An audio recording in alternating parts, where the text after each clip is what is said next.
tu na karon soi ta karon soi tur te hi a in dot danin thu soi tur khan kan lo chua ka nga mi puiten lo do sham shamila thu soi hi pathum a in dotin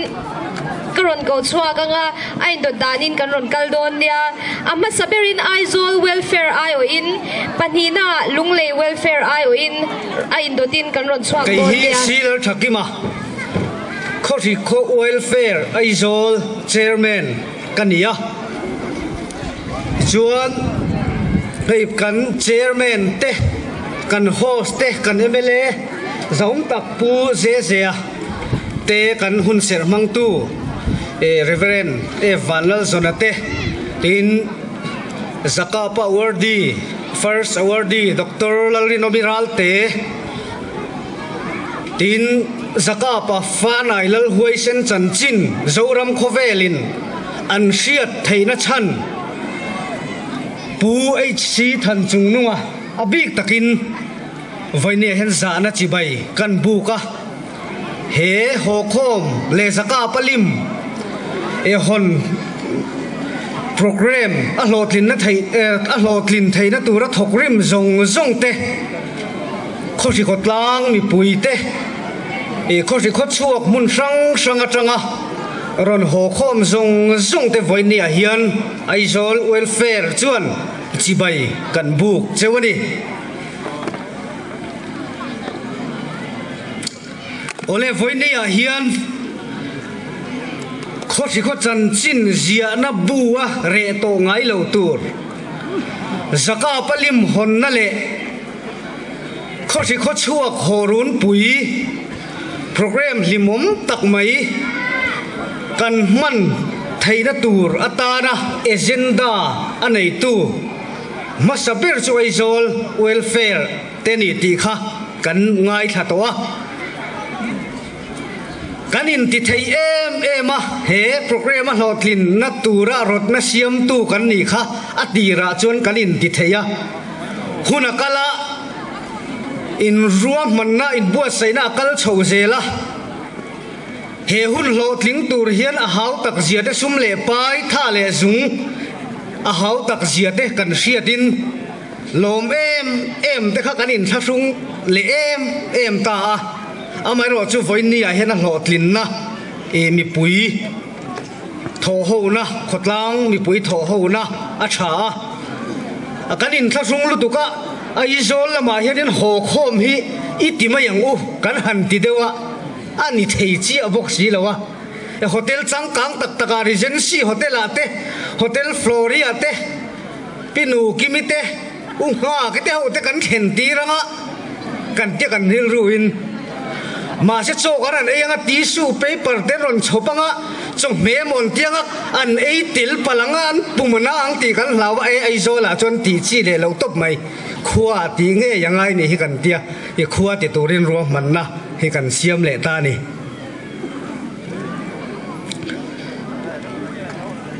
ti chuan hei kan zinga na china ka soita ang khan puai chi than chung nunga khosi khua la sengai reng lo khoi muna nge om ti po selo kan khua zakapa fan ailal huai sen chan china sia wangin Mizoram sarkar chuan zakapa award hial tuna hianin an siam ta khosi khua sengai reng lo khanin khosi khua tuna hianin an lo siat thei phani pui chi than chung nonga pualin kut beng lok teang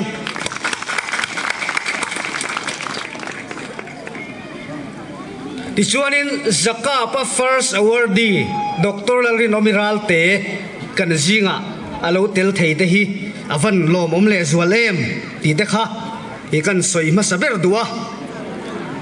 appoint ni na chuan organizing committee te thorim na he program hlotlin theina turata na an thorim na aro pui katia i chuan he program hlotlin tur hian tai matakin rowan rel thina cái nghề po hi ra la trăng hiền in căn ron in rol na sắc khopa căn program mà lo tiếng là vắng thì lão rèn rèn hiền in hun hi cả lâu mang về à thì chọn thu ron chế tế tế em cái một mày pa lão mang thì lão vin căn ron in rol về sắc à mình ngay viêu te po in ông mang thì te po he căn ring anh đi mình lâu ngay đâm teu thì lấy zone welfare bi khi cần trăng khúc mày à he hun hi a lo tling lo wang ti kan lawa tu nu na hian thing sai sumoret cheng zariat ania ho khom run puile zaka palim honna ho zong zong de chu uan oi thing sai sumoret welfare sumin kanin tum sak don ani chuti khup chuan i kan tranga he hun hi a lo tling lo wang ti kan lawa chutiang chuan aizol atangin achung kuang chuan chung ko ni vel chia kan nil nin kan sia achuti chung chuan emi somruk vel or e khosi khochuak aizol atangin kan ron ho khom thaya mi sing kan ngai tua wangwa na chin ka thut lai de khan kan ngai tua aizol a hian khosi khochuak hi alunungin mi za po hi kan la chia lo ni dewin e kan chuta chutiang e khotere te chu kan nia tiang chon na setakin e he program hlotlin na tur hian aizol welfare po e karin buat sai ani ti kha e kan soi du ani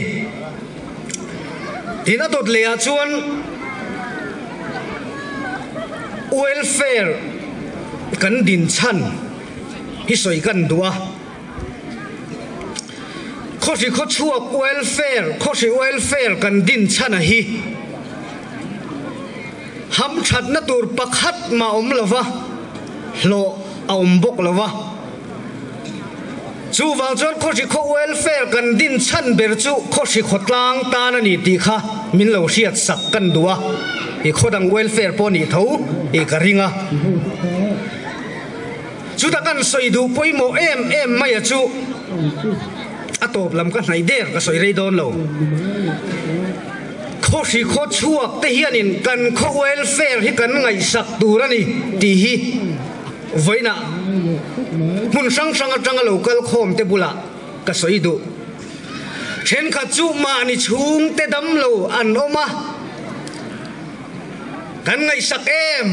em a kan man em chu tiang mi sing te chu om thei kan chung khat vak lo kan kho chuak tho har sat na nei an om le a ti tur ka nga lutuk ka buai lutuk khat diang ang missing kha om thei ani awangin voini a khosi kho chuak welfare member te hian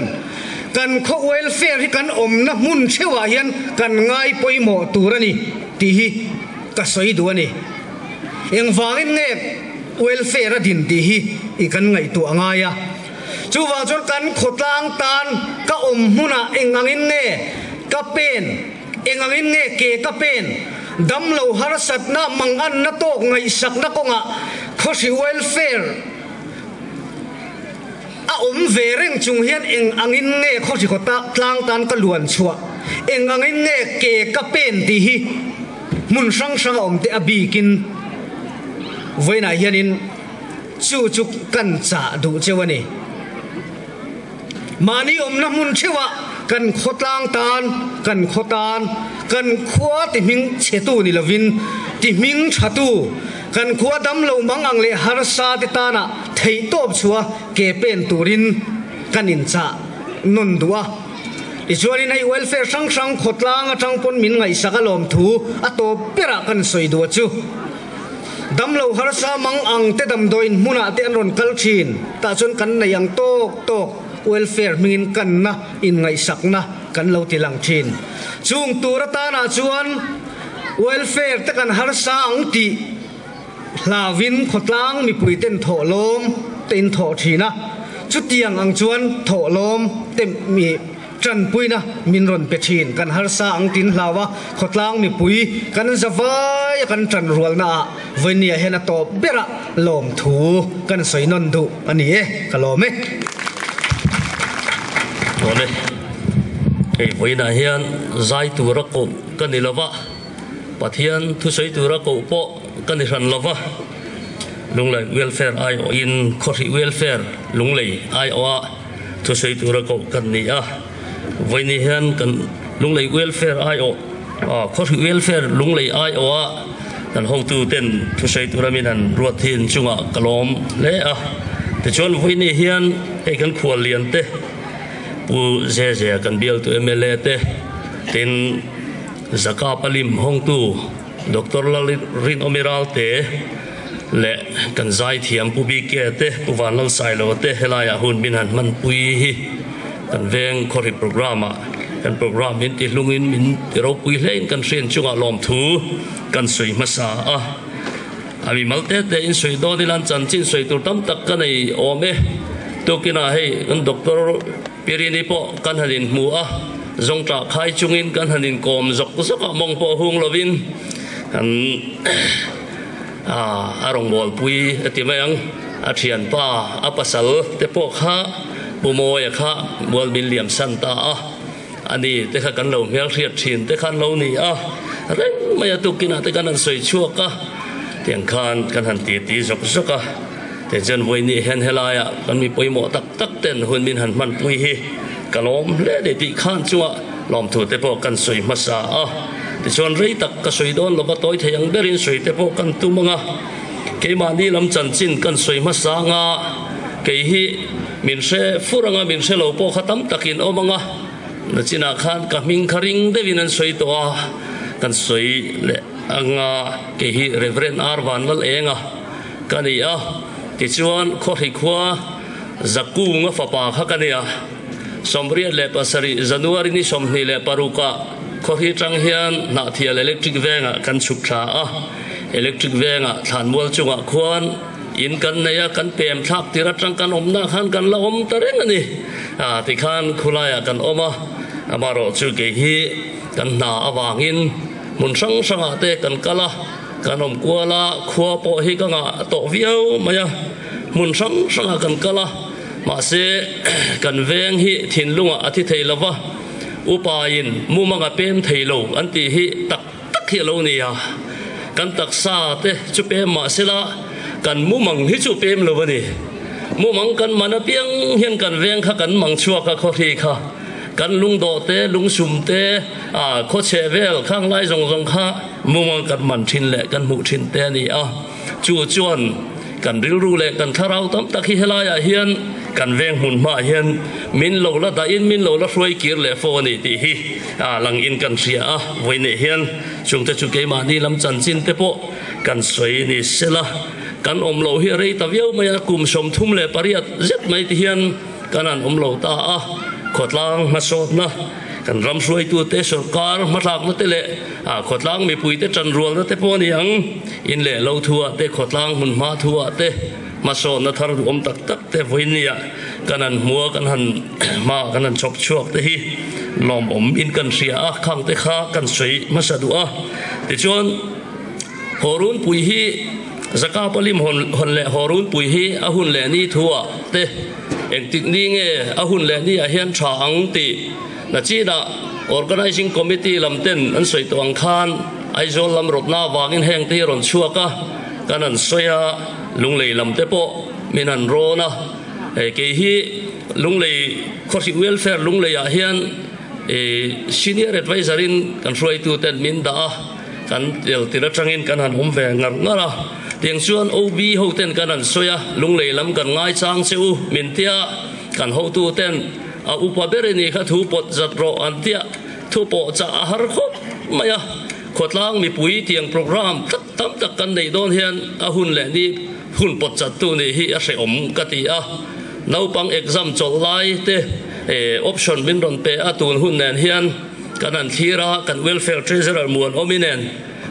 กันมันโดนแล้ววันนี้ที่ฮิกันดินเสียเกนี่ปนี่ฮิมาเซเกนี่มันเราไม่ละมันตัวตั้มตะกันออกมาโอเลนไลว่าอันนี้จูวางชวนจันวารีนิสรีเลดิเรียที่ที่เมืองกันเตียยังชวนวันนี้ให้กันหันปดจัตตามวนมีกันเจสระรอชูรนกัลเทลฟ้า cái hi kal lo tu re in ngai ka nia na tru tak zadori ni som panga ma ti zo man tur hi kan ne ya ko ran in rot thar kum ani a ka trul leo maya bial karon fanga ti hian kazin na tangin karon tlang a khan rem chan na khan le a nak tuk lam ko om pui zel thei don lo chewa voin tla ya rem chan chuan na thiala ri tha ka ngai a nak tuk lama lung lei tiang te ha kan ya wangin in mi thiam thiam te po kan dil ma sa ni se a tha ange te chan voin ne he hun ngai poi mo in kho ri kho chuak mun sang sang a changin khua kan soi kim vek thei lawanga chung te chuan lo kal kho ma u le nau te khua le tui kho re tui lia kho te kana in se chuak thar kana in mu chuak thar zel te hi lo mom le ni ti de kha kan soi ma sa ni se tha nge ti chuan lung lai welfare kho ri welfare soi tu te kan soi zor zoranga chairman a hian lalbiak zama thaya kan ne ya vice chairman a hian Johnny Mal som kima kan da secretary hi HC la ro kima ani a assistant secretary hian ngurbiak valley treasurer hian lalmuan omi financial secretary hian lalrin heti advisor hian uhun moyale ke kan ve a ti chuan kan ruai tu te hi anril ru hi a ha thei khop maya na china kan ngai thak tak an khan kan veng atanga dam do in panalo kalte khulaya lungleya kan thei angin kan lo in boi puya aizol lam welfare chairman ina soita kan khan kan chung te an ni wang po ni lovin khori khua an ni wang ringot hian tha le jung tam tak sum le pai tam tak sengin kan welfare froi tu te hian man lo la kan in boi pui thin ani chung te chok boi pui tur kha kan ni lafa cho tiang chuan ma kan lo la kan lo kal thina kan roi tu te hi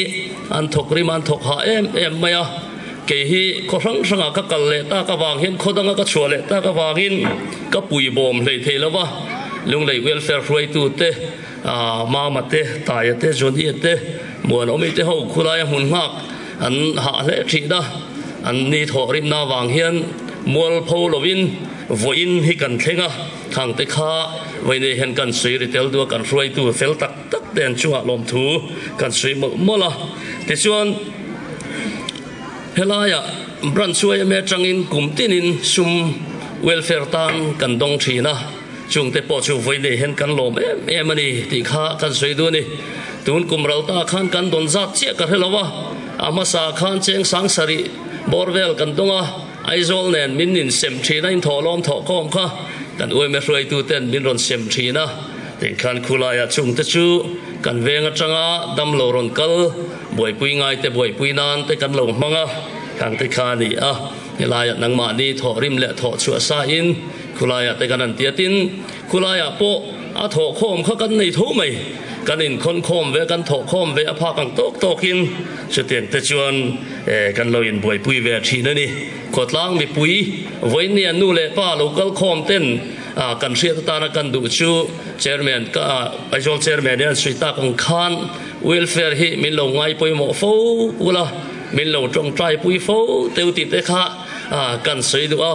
in trong trai pui mai pian da lama in thil pek te kan nga kan ni ti te po kha kan sei tel zel ni ta sela te chuan tu ma in tharung lo ula mun poi mo le khung la in lo kalin khang dam lo ni khuwa te kan lo beng war tok vek lo mai thea chuan in beng war to na helai kho phung ngak te pon kha an lo chuk thla an ni kha en tia min ron thil riat zel te kha kan ngai don ani ti te kan sei du boka chung zong te chu kan sei tel ni sela thange te chuan top na chuan soyan khan kan village council te an thok tha in vi si chung kwa te he te anga hun poimo tak mai menan bo sei sak te kan lom me man chunga lom thu kan soya oi me chunga lom thu kan sei boka te chuan organizing committee te voinia hau tak men he ruam han nan siama khotlang kan rual na pia lama ngai tu na tha le jung sum le pai tam tak sengin he te anga hun boi pui tu te nen ni hin thorim na jong zunga en chunga lom thu ka sei le ka lom me ole ko na khan wal upa in min ko amar chu voina hian MUP mingin ani kan don din chua don ni le MUP chu mi thing kan ni to upa kan ni to kan ma thu soi tu te na kan official te le ni puite an address ang dua khan address tool kan ti velem lova voina local khom zong te khohi unit MUP mingin sibai kanan buk sewa tin khuala tanga local zong te in chunga kan lo me mani ti kha kan address na ni mai sela thain ka ria upapol tang chuan thil soi tur tam tak om ma se tam tak kan soi lawanga point pathum lek khohi ti mai te kan han soi anga hei khohi kan in tia khohi khuwa kan nia pusai lo kha buai riau maya khohi ya khan kan fil fianga ina ni chau po ni lawanga khohi khuwa la hengai lo le la tlo ngai lo tam takin oma chuang te chuan khohi hi ani phung in khiat kha atul riawa chu tiang ani lo chuan kan zinna ai zol lung le ya te mun sang sanga khohi kan in tia awa la om ve ti kan lo fo mai ni aza thak lek thina ma se khohi hi a la om lo ve tia ro chu khohi la sengai lo tan khan kan han soi du ani ni zo upa polina kan soi om tak nia kan khiat ani tuna hian hei thu soi hianin kan tel veang ti kan loin khelawa helaya kanin man chopa kanan ruwa man chop chuk sawania thil soi tur tam tak kan ne an nei tam ber kan ni mai the ni hamar chu toy te in point thum chau ka soyang khohi hi mual lian puya tang hian an ron kai ni o mania khorian kai hian kan khotlang dung ya sei em maya mel so mani lang dung te tak te in he ta aron kal suaka chu khohi lo kai ma sa te hi fa nai ho nge tu te ho nge ka helova poi nam chu kan ni chu chuan an ron zo thui em maya khai hui ang mai ni hi hui anga in zam ang mai ni hi an tia poi tong in hui hi khi ania kho khi an vuata ni tin khuan han kai na tanga hian hui pui kan tiang chi kha atam ema chumi chi ni atanga kho khi lo chuak ania amar chu thang thara lo kal zela eng tik lai nge arian niam tak kan khelawa kho khi ania ani na taka chuan kho hui ani yu wangin kan pu te po kha an lo buai to luang chu le nia kho hi kan history tlem te kan soyanga ni china kan ngai thak to ang khan kum sang kha zakua pakhata kho hi a hian ring tu an lo om to a chuan lal kan an nei china khan ring tu ho Christian ho chu zai mi zo chu zai khom tling in khom le zai ngai na mi kan lo nia zai khom an lo uara an lo lima an lo zaya helaya hian kan lal in mun a om ba chu chuan kan lal chuan Christian ho hi in beng cheng tin i angei talova ti chuan china kan ngai thang kan no chua hial an tok ta ni an no chua nuwa thil klanga Christian ho chung koi mo zat an zu chuka an lo let le nuin kan lo chuan he lai khoton tira hian veng asiam saka chu ni china pirinomi soyang khan pathian veng ti ania amar chu kan thang thar zela pathian veng kha kan thei ngil zota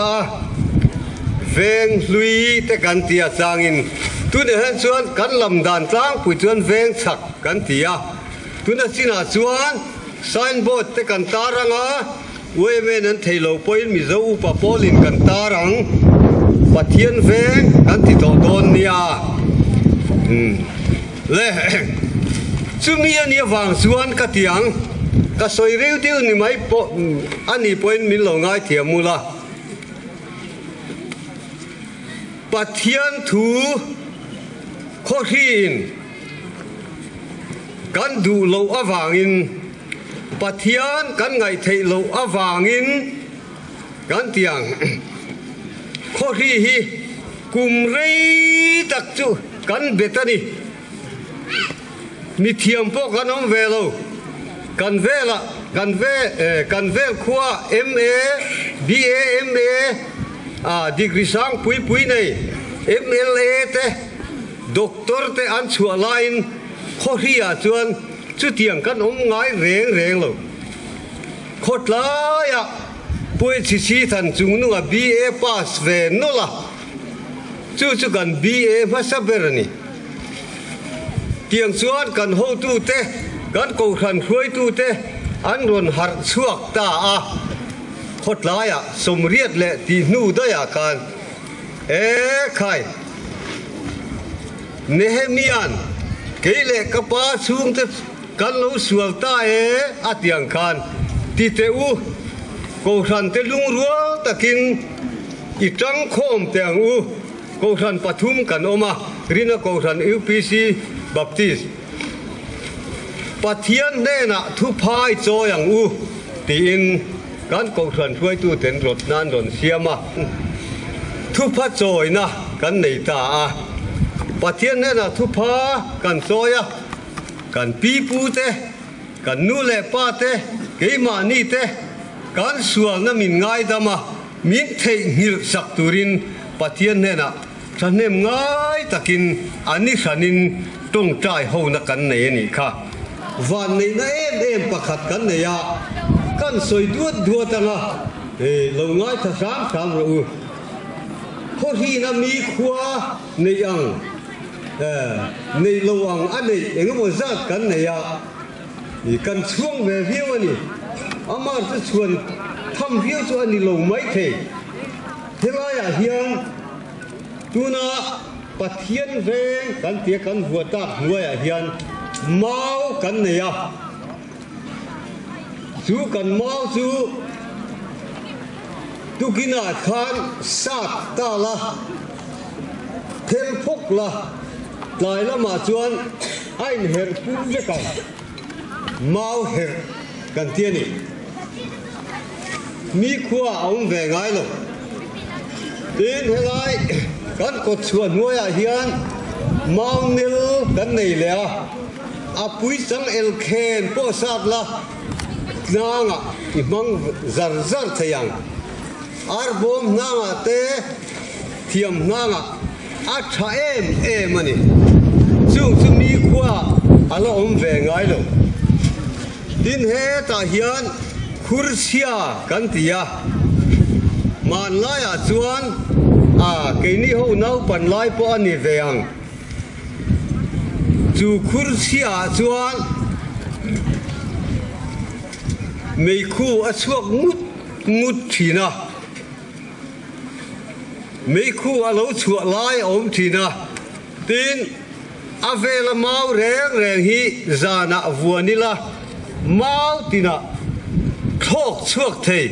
fir tia thok chuak thei hi a om ziani an tiani tun hian khursia chuala oma tin chu khursia chuan fawai paila tui phaya tleng lu lia a chuak thirani anti ama khop mai tin thil pakhat no hun laya tui let laya ada nge ni kan thelawa chu khur semul chu ti hiana so zela tlang oma khur se saka chuan ngo pui lo nei tlak lo oma chu ta chuan zana chuan kala kal chi mia lo lung pui lian pui akara patling po tlak thak theina turian a om rup moya chu no hun la tui le ta da nianga anti ani le ni lo chu kan thelo tin chu lung pui saka chuan tlanga han lon ta ula lon tai la lung pher lai pui helai kan om na anga lai pui hi a om le trewani thil mak ve thil ro pui takani tin a fai ka soi seng lovanga puk pok kan ne ya amar chu kan puk chu ani chan mi pui zinga le anau pang zinga te soi chi ni lo ka soi lo mai anga helaya hian tui kan ne ya ro lui kan tia kan pi le pu ten an lo choi thina kan nau pan lai pon kan choya amaro chu tui khur taka kan nei lova kan pi le pu ten an choi lai chuan kho hinu hi nawan pai thei ngai reng lo an tia tui chatakani doctor valte ne na kasoya a valte nu hin zai pema liamin nei tira family welfare intia khatiang khan ti to su kan ro lui hi kong chatakin ron lai tirula in department hian he tui hi laula nu in siam tur hi in tir mai ro te katia fiam tuin chu tiang chu mi kho om velo nu rai thei mi lo da tui kan ne ni mak ve te wania mar se tu na chuan halai an choi thin na kha akang tlat to mai amonga chuan ala oma tuna hian choi tai la nu ho hi enge an la anang ka khelo ya chu tiang chu thil mak dang dai ve tak khi kan ne ya helaya lo kal khom mi khwal kan ti bayang tena in lo khiat ve ta na upa polin kan han the sak du mai chu ni ke ni ta na thil tam tak kuina thu te person na thu te han soi ve tur a om ve lem lova chu kan soi thei to ni ta sela le weina local khom zong te a khuala tualin in va in mizo upa pingin tibai kan gu ve chewe kalome khoshi kho chuak mi ming tha te choi moi na hun kan manga F Vanel Dika Information Secretary Organizing Committee la soma o ole hei hetia horun puite program te siam don ta ka chuan Organizing Committee ten khoshi kho chuak ka choi moi phu te mi ming tha te choi moi na mingin siam sak veni se tin rawarela amero chu kan thil siam hi kan thil kan ro re hi a chop chila ti om tak ti lo te kan lo nei ani mai thaya chunga te chuan in ngai dam na kan rondil masa ani kan asar te kha hela hian lo hela hian in chop sa to hun kan lak rei lo nan man rei lo na kan ti sung anga masaberin mi masaber ani mas khoshi kho masaber te choi moina kan han hlan do na ni BA pass masaber ani a hei hi pi thang liani ani a sa ko somruk pathum ma kha na pasa engineer la ro ke malian na farnu ani a ai zolan chenga San Maria Sunflower dor nei tu ani ama hi a upato aron kal theilo wangin a ai o in poi chi vanal siatan alo donga o lo man choi moina min hlan sak turin kan khol lian kan bial tu MLA pujeje hela hian lo ding chuak sela kan lo so mang thang liani BA pass masabel o kami zokan pujele umpumar hiat kalau ding tlang sela engineer masaber engineer la ro kimalian na ani hi sans kwa somsari pania BE pasa PWD athokin CE in a pensona satuan ram min pansan to ani ole kan khol ling lo la ding reng sela kal theye ka ti huna local mai don ni ole chuan adot le tan chuan MA pass ma saber hei pu si than chung nunga ania sang kum sang ni kum khan MA apasa education nalama aton chu kha amana soya mitang kai takani khotlang in zirna in kan nei na konga atho lok le ani adot le chuan PhD masaber Dr. Eflal nei tluangi ania kumsani som panga khan Mizoram University PhD degree amua tuna hian Mizoram University Commerce Department Associate Professor ani megani ai o in apa Eflal machuana ka local sela athange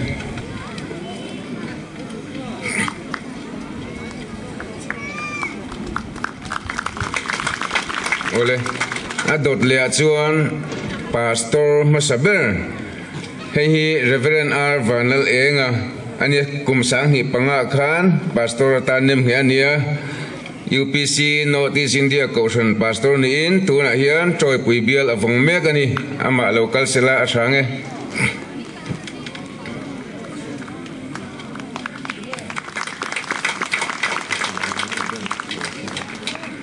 ole tuna chuan kan khua ina an kan khua tanga missionary chuak masaber kan lo hlan ve thunganga e floro sangi ania sanghi pasari khan missionary ina kala ke mual thuama Church of Faith Caution missionary ina kala na khirtak anei zuya wangin kalzom theilo ani tuna khua hian a cheng mek ani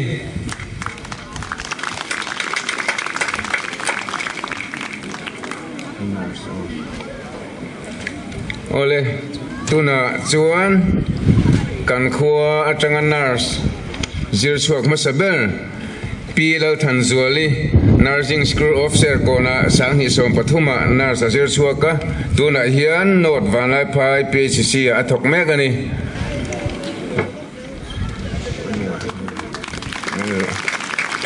ole kan kholian pujeje kan lome adot le lo man bin hlan sakturin pui si than chung nunga kan som ve thunga lo chuak sela zirna lama mi ti thate ania ama saberin pui flal biak nunga ani hi BSc mathematics sang hi som pania MZU 10 position ani tuna hian mam pui high school athok mek ani chuana dot le lal en koli pautu BCA sanghi sompalia khan Mizoram pumpuya 5th position ania ani tuna Tripura Satarmura BSM missionary ina thokme gani ai oin apa local ani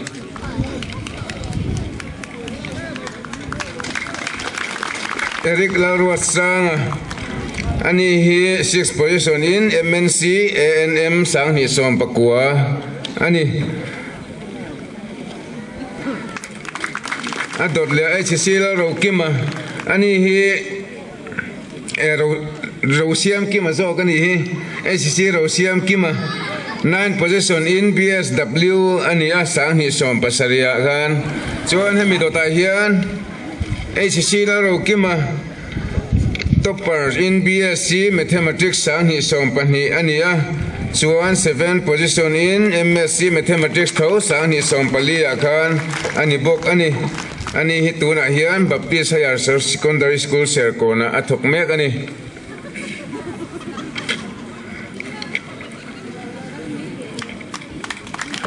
lo man min hlan saktu pui si than chung nunga chunga kan lo me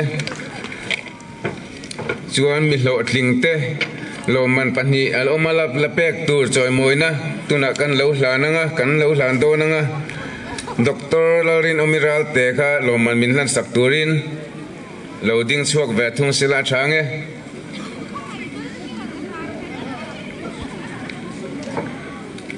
pakhatna chuan puef zo sang liana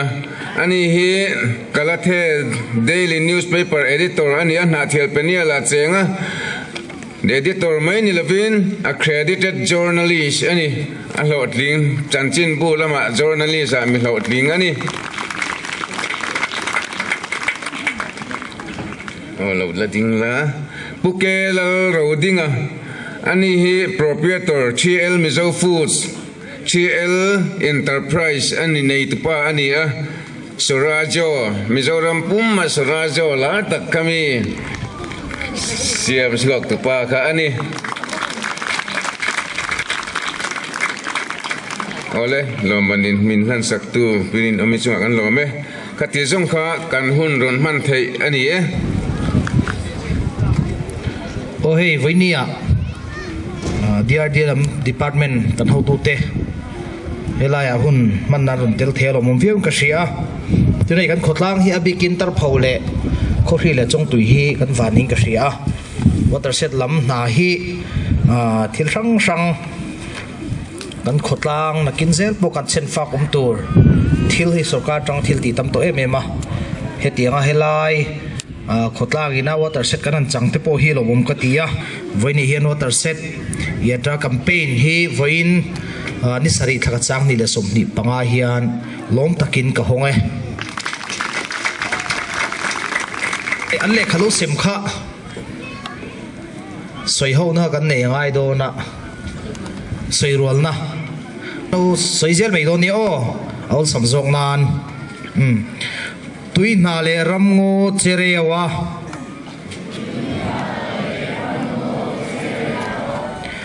riral mai tu ti ziom na le kan chen na leilung le boruak chezel tur ven hima hum halle en kol na konga khwale tui mi tu poin ti tu le mo phurna kan nei ti kan sia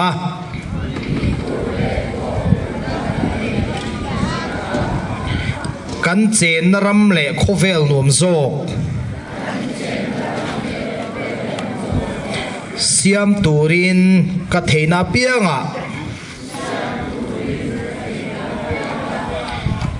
kepen turin ka intiame hemi konga sarkar pole mimal anga malak na ka thei to chuazel turin ka intiamani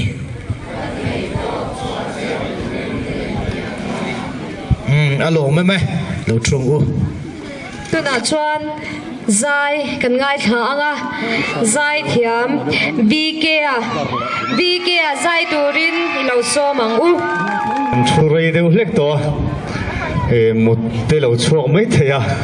maro chu amalama hian tilai bora hian alam thei to don ani chu tiang tur chuan in bo sei chhoila thange chuan katana mi poimo em zirtir tu ang hiala ka ngai kasar ni bokpu vanal sailowa hlathan mel tha kan sange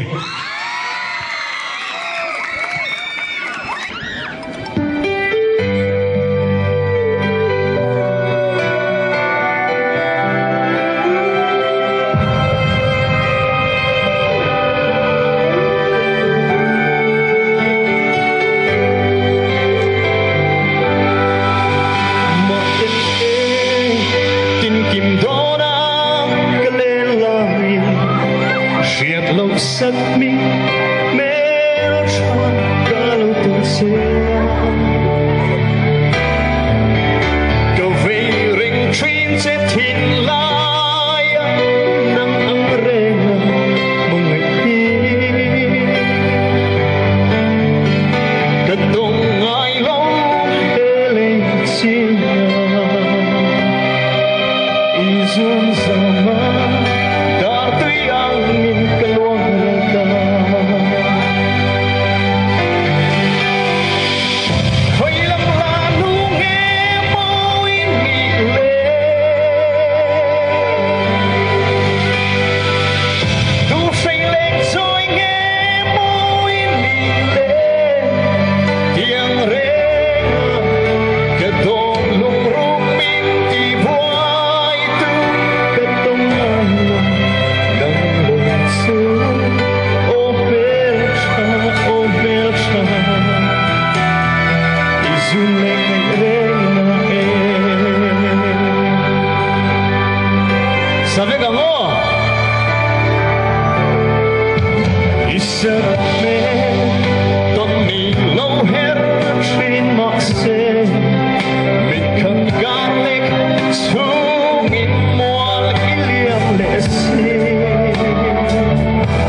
อันนี้เอ็งหลังเอ็นยังโอ้ดีจังไปถึงอ๋อ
ขัดกระสวยดุองสร้างให้ทรงมีปริไอเก่งกันทุกกันโอ้รุ่ยเร็วตัวละวินอภิเษกนี่กระสวยดุเหรอชวน กันหลานตกงานรุกถูนี่กันสังโอ้มาเซ็ตผู้เดียวนะกันอีกสุดเสียงดวงเนี่ย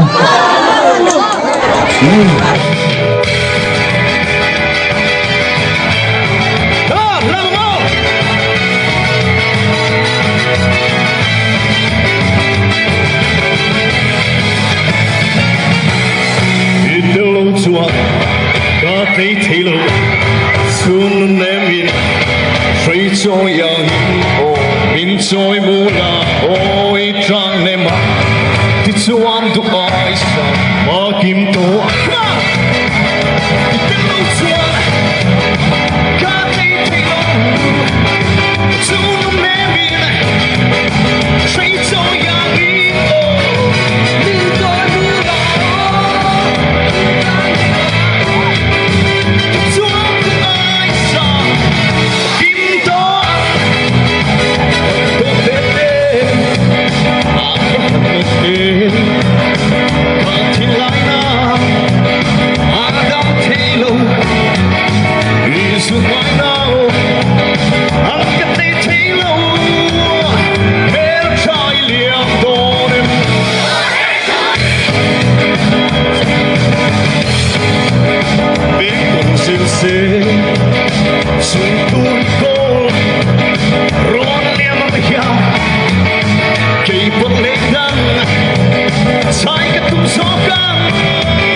ดำโดยันนี่เทนตัวระกันไออินตูนมินติเทียงเลียมสักตัวมันอีกคงไอตะกรุนเกเน่วันนี้กันหุ่นไม่ยตัวโดนลูนักตัวหุ่นเตปกันละมังเลยโดนนะจุงหุ่นเตปจะลปัดลวงตะกะเฮโปรแกรมเฮเราการตรวจเทนตัวนี้คงไอตะกรุนเกนโอเคกันหุ่นส่งมินในสักเลยตัวนี้ฉันดำตัวลปัดสิมิงเทนไปขอการันตีเลยอาเมน